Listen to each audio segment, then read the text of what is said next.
Good morning, everybody. Almost good afternoon. It is 11:45 Tuesday. What a great show I'm about to dive into for the viewers and for the listeners of the Thomas Take Sports podcast. This past Sunday, the Thomas Takeover post-game show presented by Trainwreck Sports, hosted by myself, Degenerate Al, and DJ Supreme. We dove into the Buffalo Bills Week 7 victory, 31-21 over the Miami Dolphins.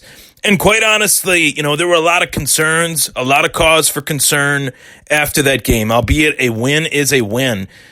You better believe it. I'm happy that the Buffalo Bills are 5-1 heading into a Week 8 battle at home versus the Philadelphia Eagles, who just got trounced by the Dallas Cowboys, who are very banged up. There's a very solid possibility that due to that fact and many others, that the Buffalo Bills could move on to 6-1. We won't look ahead, though. We'll stay focused on the matchup, Philadelphia Eagles, Buffalo Bills. We'll get to that in a little bit. But outside of the Bills game, there was the New England Patriots, New York Jets game. And I watched this game from start to finish. As boring, as excruciatingly painful as it was to sit through that, there was nothing else on TV. And obviously, I'm a sports guy. I love football. I want to watch Monday Night Football. I want to take in the Patriots and the Jets to see where Buffalo stacks up along the way here among the AFC East. We know the Jets are bad. The Jets are now 1-5. The Patriots are now 7-0. The Patriots, the lone defeat on the Buffalo Bills record, as Buffalo stands obviously at 5-1. The Miami Dolphins, they put up a real good fight in the first half. Brian Flores, all credit to him. I tip my cap to him for preparing the Miami Dolphins as much as he possibly could for as little talent as they have. They came out that first half. Ryan Fitzpatrick was Fitzmagic once again, and the Miami Dolphins looked pretty damn good.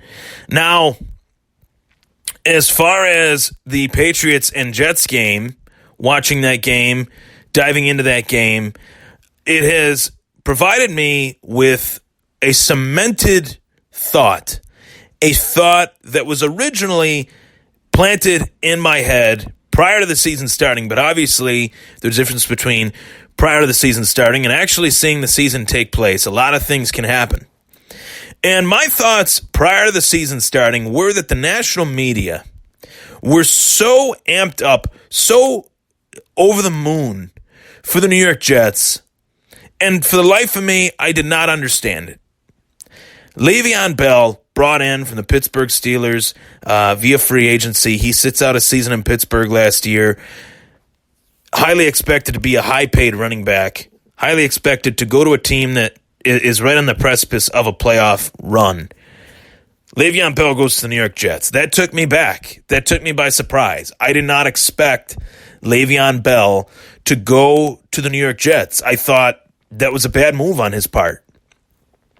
A lot of unproven pieces, and most definitely an unproven coach in Adam Gase, who left the Miami Dolphins in ruin and was fired by the Miami Dolphins last season. So for a divisional opponent, to say the least, it's a little bit odd that a divisional opponent would hire a head coach in Adam Gase that went from the Dolphins, a divisional rival, to the New York Jets. That does not happen, and when it does, it usually doesn't end well. And I can point to a recent example in Buffalo Bills history when the Buffalo Bills decided we're going to hire Rex Ryan from the New York Jets. The New York Jets fire Rex. Buffalo brings him in due to the whole Doug Marrone fiasco, and that ended in 2 years. So the shelf life on Adam Gase is getting smaller and smaller by the minute, by the hour, by the day, by the week. You get the picture. Adam Gase is an inept head coach. He has proven that time and time again. The fact that he was hired by the Miami Dolphins originally was a little bit of a head-scratching move. Then you wanted to see what he had to prove. He proved he didn't have much. Then the New York Jets bring him in to hopefully help second-year quarterback Sam Darnold. Well, that just went out the window. The fact that Adam Gase could be helping Sam Darnold, that blew up in their face. I know this New England Patriots defense is very, very good. I know that this New England Patriots defense is now fully in the grasp of Bill Belichick. Last year, you had Brian Flores as the defensive coordinator, and given the title that not many people talk about, given the title not exclusively listed on the coaching staff as such, but was listed among his constituents as the defensive play caller for the New England Patriots. Whereas the year prior to that, Matt Patricia listed as the defensive coordinator, defensive play caller. So Patricia goes to the Detroit Lions to take that head coaching job. Brian Flores goes to the Miami Dolphins to take that head coaching job. It is what it is in the Bill Belichick coaching tree. Andy Reid, Bill Belichick, they have massive coaching trees. It is what it is. The NFL is a fraternity. But along the way, and going back to the Jets here, why would the Jets think that Adam Gase was the right hire? Now, this misfire, this misstep, this miscalculation could really set the Jets back for 2 to 3 years. This misfire, this misstep could make them even more far behind a team like Buffalo, who has a head coach that the players are fully buying into, who has a head coach that is on a coherent basis, I guess you could say, with his GM. They're on the same playing field. They understand what one another wants. Their vision is shared. They don't have two separate visions. They're on the same page is what I'm really trying to say here. And an ownership group that is fully invested in the area and fully invested in making sure that the Buffalo Bills are at one point a viable championship contender. And I don't know if the New York Jets have any of those things. I don't know if the New York Jets have an owner that is capable of hiring a GM, let alone hiring a GM that would let alone hire the right head coach. And the GM that was brought in recently, Cameron, last name Cameron, he was brought in after they had hired Adam Gase. There was a whole fiasco with the GM, Mike Madigan, and all that stuff. So as I dissect this and as the weeks have literally played themselves out, the Jets are 1-5. The Bills are 5-1. Two polar opposite records, obviously. But the Bills at 5-1 have had offensive ineptitude as well in the first half of every game this season. Whether they've won it or lost it, they've had offensive ineptitude in the first half of every season. I dove into that on the Takeover postgame show. I really want you guys to tune into that. It is on the Trainwreck Sports Spotify, SoundCloud, Apple Podcasts. It's everywhere. You need to tune into it, and it was a great show. I really enjoyed it. So tune into that because I dove into Brian Daboll's offense a little bit deeper. But we're talking about the inevitable, something that is right around the corner, and that is Tom Brady's retirement. I've said it throughout the season that I think Tom Brady, this is either his last year in an NFL uniform or this is his last year with the New England Patriots. Now, that is a hot take, and that is a wide-spreading theory that there is no proof in the pudding of that. There is only speculation, but that is my guess. And I have a few reasons as to why I'm going out on a limb here and guessing that. Tom Brady has had plenty of players come and go within this offense. Rob Gronkowski, the biggest name, obviously. Plenty of players on this offense currently that aren't what they once were. Julian Edelman, I don't know how much he has left.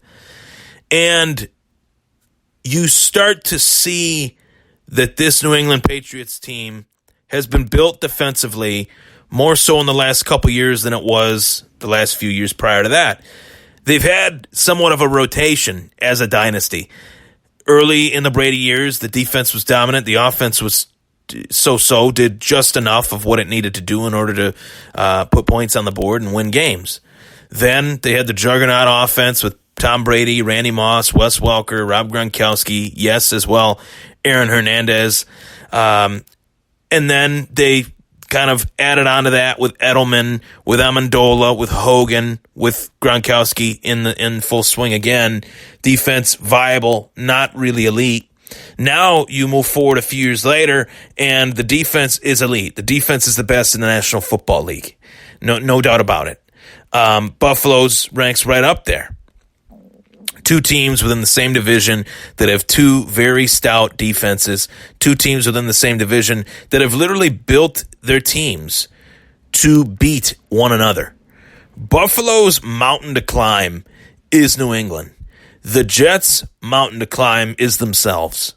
And that is two very, very different things. Ultimately, I do think Adam Gase will be fired.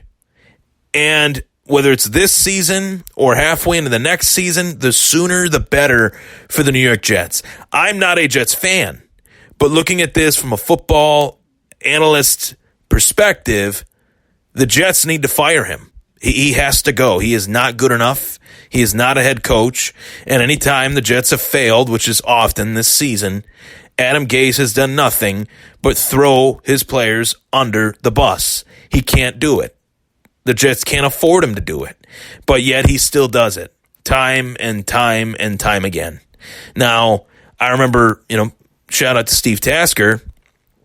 He said Adam Gase is a player's coach. He's a young coach. He fits the mold of a coach that really likes to appease his young players. Well, he's not appeasing anyone right now. He's not appeasing the Jets fans. He's not appeasing the Jets players. He's not appeasing Jets ownership. So I think, knowing that I'm not a Jets fan, obviously, but as a football fan, as a football guy that likes to look at each and every team in the National Football League, all 32 teams, the Jets have to do what they need to do in order to fire him. It has to be done.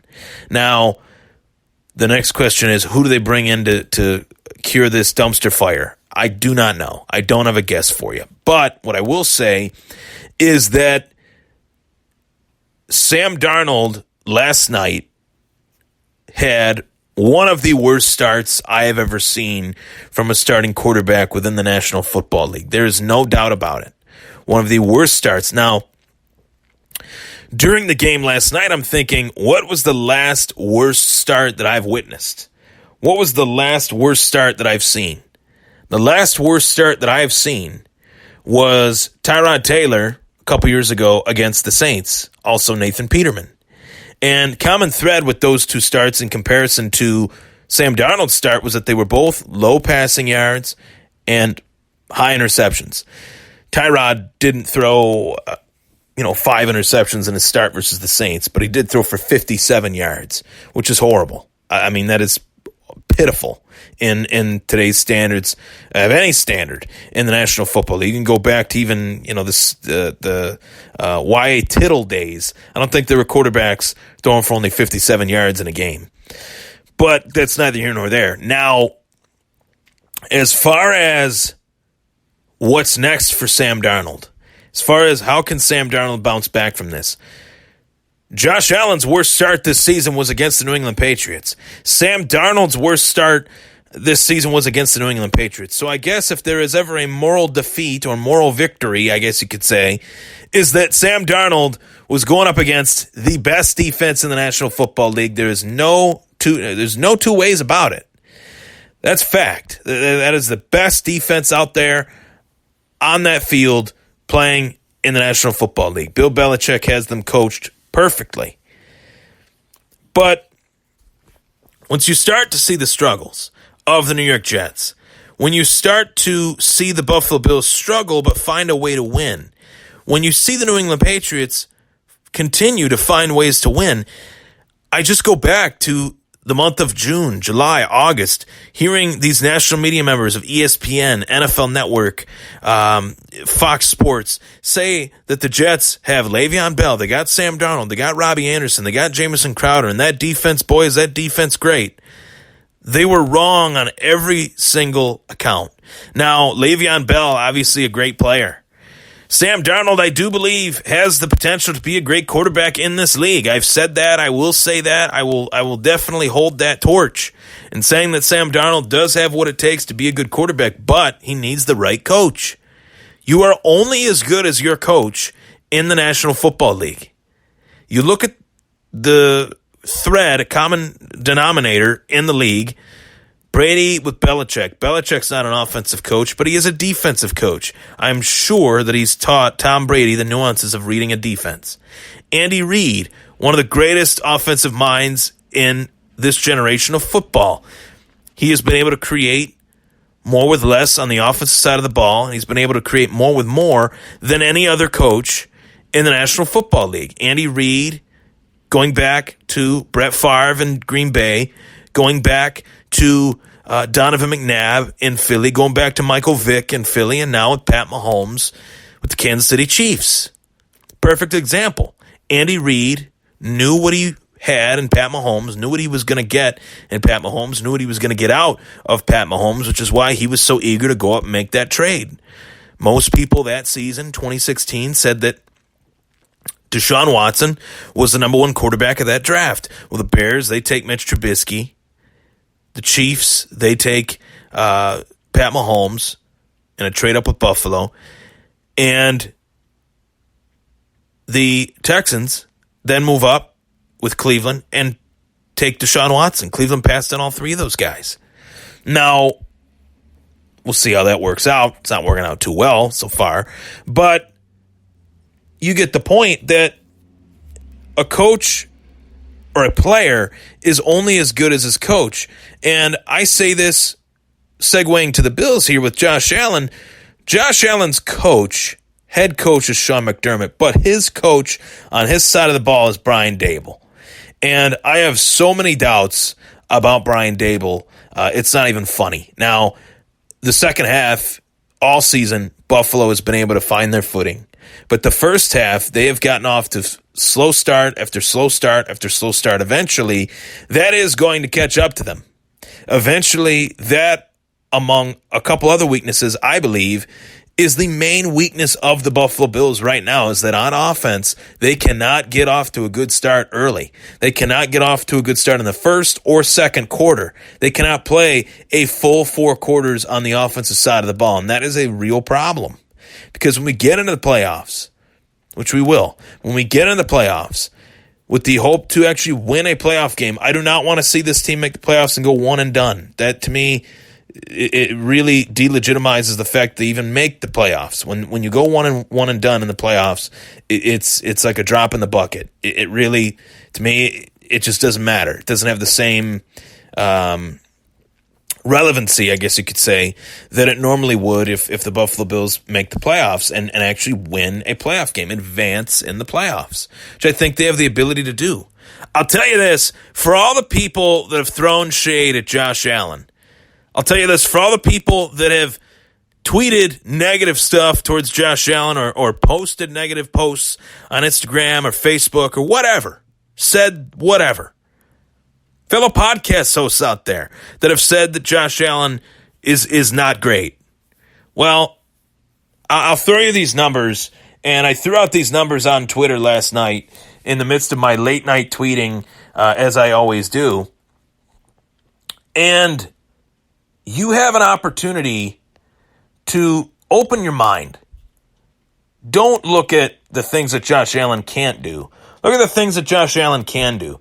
Josh Allen's numbers since his ugly game at home against the New England Patriots 3 weeks ago, 39 of 58, 421 yards, 4 TDs, 1 int, completing 67% of his passes, 2-0. Hashtag Bills Mafia, hashtag NFL, hashtag ESPN, haters gonna hate. That tweet that I posted at 8:40 last night got 15 retweets and 93 likes with 5,221 impressions as far as times people saw that on Twitter, and 133 engagements as far as people that interacted with it. So let's look at this and just say to ourselves, we're 5-1. What things did we not do well last week? We didn't get off to a good start offensively. We didn't get Devin Singletary involved in the game plan enough. Not in my opinion. I don't know the opinion that you guys share, but I think that you would all agree with me on that. You would all agree with me on that Devin Singletary was not involved enough in the offense in this game. He just was simply not. And when you dive into stuff like that, when you dive into players that aren't featured enough or play design, when you go back and watch the game, and all the analytics guys will do that, as they should, you'll see that the play design the first half for the Buffalo Bills was not that great. I don't believe Brian Daboll is using Josh Allen to his strengths. I believe that they are trying to put training wheels, so to speak, on Josh Allen and not let him play his game. And that is very frustrating for me. I'm seeing hesitation. I'm seeing a willingness to not make the mistakes out of fear. Josh Allen doesn't want to throw interceptions. It's not that Josh Allen doesn't want to throw interceptions. It's also the fact that he can't throw interceptions, because that's what loses games. But the hesitation is just as bad. The hesitation to look down a receiver and not throw the ball away, try to extend a play and get thrown to the ground like a rag doll, that's not what Buffalo Bills fans want to see, especially against Miami, especially against the 0-6 now Miami Dolphins. These are the type of things that Buffalo needs to do to overcome the Patriots, to be the future of the AFC East, which I truly believe that they are. The Miami Dolphins are not. They are going to be in a rebuild for the next 3-4 years. The New York Jets are a disaster. They cannot find the right head coach. And I tweeted this last night, and I mean this. I mean this wholeheartedly. I mean this as sincerely as sincere can get. The Jets would be better off with Rex Ryan coming back in comparison to Adam Gase. Adam Gase is so bad. He is one of the worst head coaches I have ever seen in the NFL. If I was on that team and I had prominence and I had talent, I would beg to be traded. I would beg to go to another team. I would beg, plead, get on my knees in the Jets training facility and say to the Jets, please let me go. Please let me go. Because this guy is just not, I don't think he's a good guy. I don't think he's a good coach either, obviously. But worse than that, I don't think he's a good guy. To leave Sam Darnold out there, throwing sheer ducks into the front row of the sideline. I mentioned earlier the worst start that I've seen in recent memory, the worst start that pops in my head, obviously is Nathan Peterman and or Tyrod Taylor's start against the New Orleans Saints. I just offered you two examples because two is better than one. And Sam Darnold was really bad. He was worse than that. But it could have been avoided. Somewhere along the way as a coach, you know that it's just not this guy's night. Would it have made a headline if Adam Gase benched Sam Darnold? You bet your ass it would have. It would have been all over the New York Times, would have been all over the New York Post, would have been all over every sports site that Sam Darnold was benched against the Patriots. More love for the Patriots would have been spewed out by the national media, and Sam Darnold would have been humiliated. But how was he not even more humiliated after that Monday night performance? They left Sam Darnold out there to dry. They left him out there like a wet towel on a hot summer day to just dry. It was really bad. Really bad. At some point, if I was wearing the green and white for the New York Jets as their head coach, I would have said to Sam Darnold, look, this is not your night. We can go back to the drawing board next week. You are our guy. There is no doubt about that. We have nobody else. We have David Fales. We had to start Luke Falk because your spleen almost exploded. Or we were worried that it would explode if we played you, I should say. You're our guy. But tonight, we are not going to let you go down like this. We're not going to let you leave this field hanging your head. You'd be hanging your head anyway, but it was sad to see them do that to their young quarterback. I thought it was a joke. I really did. At one point, the Patriots said to themselves, we're up by so many points, let's bench everybody. Well, I think the Jets should have said, you know what, we are down by so many points, with our starters in, let's bench them all and put our backups in. Let's turn this into a preseason game, because that's what it looked like anyway. So what's the difference? There isn't a difference. I know after that Monday Night Football game that people are going to say, well, the Patriots had this, the Patriots had that. They'll excuse the Jets. I don't get this fascination with the Jets being good. They are not a good football team. They are not. And the Bills have so much more as far as a state of a future than what the Jets have. And maybe Josh Allen isn't as accurate as Sam Darnold. I don't know where people get that opinion now. I mean, after watching that game, Josh Allen's completion percentage, as I said these last 2 weeks, 67%. Can't ask for much more than that from a starting quarterback that has been throwing the ball as much as he has. And you can't ask for more signs of improvement. I mean, there are areas that he needs to get better. There's no doubt about it. Knowing that and then actually doing that is two completely different things. And so far, the areas that Josh Allen has needed to get better in, he has shown the willingness and the results that he has done that. So when people tell me what Josh Allen's weaknesses are, I say, okay, yeah, you're right. You're right. He does have weaknesses. He has missed the deep ball quite often. But when a player is selfless, when a player is a natural-born leader, when a player is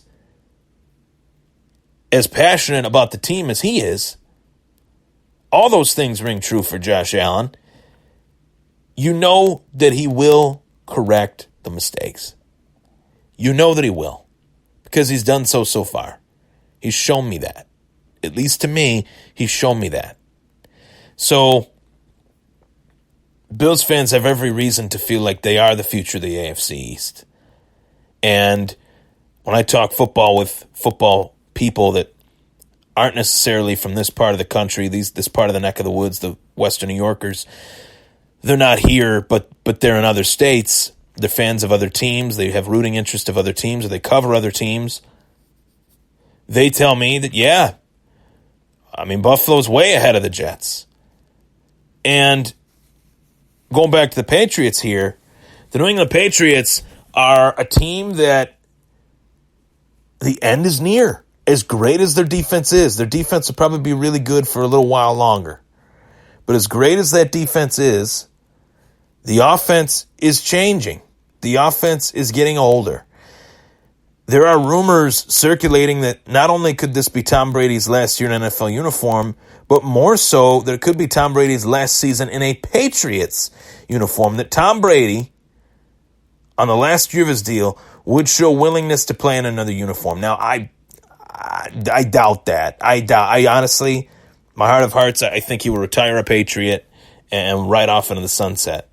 But when you are playing at as high as a level as he is, I don't know why you would stop. I would play for as long as I could play. If I could get paid that much money to play a game that I love, that I'm good at, the best at, compared to any other player that has ever played my position, I'm going to keep playing until I can't anymore. I'm going to keep playing until the wheels fall off. And if that means I take years off my life, well, I've already done that so far. I've played 19, 20 years in the league anyway. So at this point, Tom Brady was put on this earth to be a quarterback. Tom Brady was put on this earth to be one of the best quarterbacks ever. We didn't know it, but that's what he became. And I think if the Patriots want to move on from Tom Brady, I can't imagine owner Robert Kraft looking at Tom Brady, watching him in the owner's box and saying, oh, yeah, I want to move on from that guy.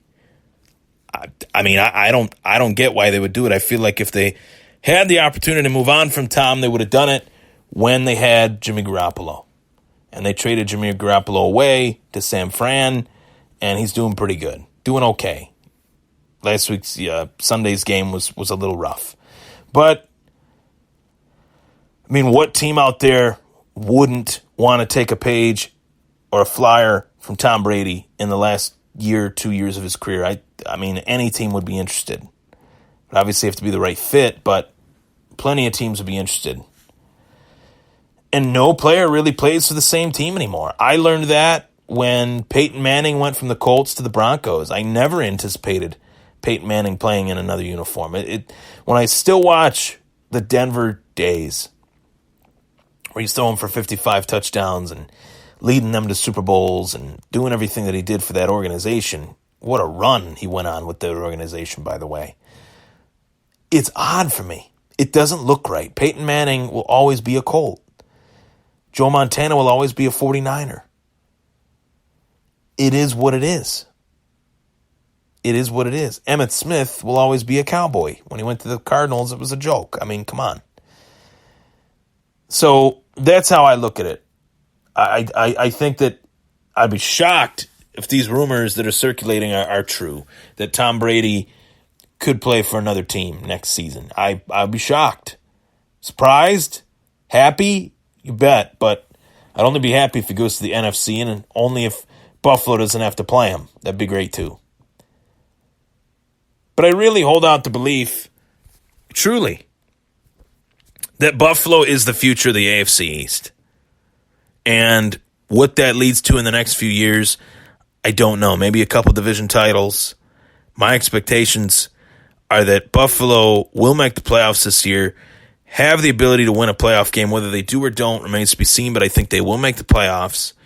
And they will continue to get better as long as they're continuing to draft and bring in players the way that they have under Brandon Beane and Sean McDermott.